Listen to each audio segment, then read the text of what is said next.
Dívida, vamos lá, mais uma vez, o arcabouço não tem nada a ver. Claro e você que faz uma falsa comparação. Porque o teto... tá no modelo macroeconômico que você defende, claro que tem a ver. O modelo... Calma, filho. Mas o seu modelo, ele aí, defende você falou isso. Já. É superávit. Calma, você tá dizendo claro que eu defendo. Ver, eu vou falar o que eu defendo. Você tá o falando o que eu defendo? Calma lá, irmão. Você quer saber o que eu defendo mais do que eu? Calma, vamos lá. Se não limitasse esses gastos, né, que a gente tem, né, no Brasil, como se a premissa fosse excesso de gastos que não tem, a gente não estaria fazendo essa discussão.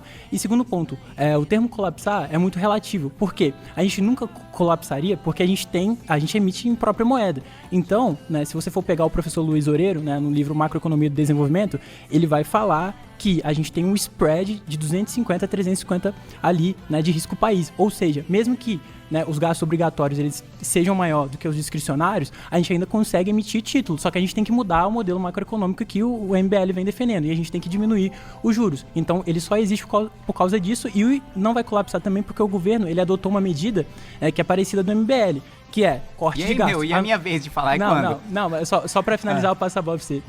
Aí o governo já anunciou que vai fazer um corte de 70 bilhões, então ele vai usar para isso. Então não vai colapsar. Vamos lá. O colapso do orçamento tem absolutamente nada a ver com o arcabouço fiscal, porque são obrigações constitucionais. O arcabouço fiscal é lei complementar. Então, assim, todos os seus argumentos já partem de uma premissa errada do arcabouço fiscal. A preocupação não é furar o arcabouço, porque o arcabouço, mesmo que a gente gaste todo o teto dele, ainda assim o orçamento continua colapsando. Se a gente revogar o arcabouço, as obrigações constitucionais continuam existindo, os gastos obrigatórios continuam existindo. Então, todo o desenvolvimento que você fez partiu de uma premissa errada, porque quando eu falo que o orçamento público vai colapsar, e eu falei isso na minha primeira afirmação, eu tô falando que as despesas obrigatórias vão ultrapassar as discricionárias. Não existe nada de despesa obrigatória ou despesa discricionária dentro do arcabouço fiscal. O arcabouço fiscal é sobre as despesas discricionárias e elas não existirão caso as obrigações constitucionais ultrapassem. Perfeito. Como é a projeção da consultoria de orçamento da Câmara para 2027. Então tem nada a ver com o arcabouço. Claro que tem a ver, porque o governo ele sempre vai fazer cortes para o gasto obrigatório, ele vai crescer, a gente concorda com isso. Só que se a gente tem a premissa do arcabouço de controle de gastos junto de um tripé macroeconômico, é lógico que ele vai fazer sentido. Dívida, vamos lá, mais uma vez, o arcabouço não tem nada a ver, claro e você faz uma falsa comparação, porque o teto... tá no modelo macroeconômico que você defende, claro que tem a ver, o modelo... Calma, filho! Mas o seu modelo, ele defende você falou isso, já. É superávit. Calma, você tá dizendo que eu defendo, eu vou falar o que eu defendo. Você tá falando o que eu defendo, calma lá, irmão. Você quer saber o que eu defendo mais do que eu? Calma, vamos lá. Você fez uma comparação falsa,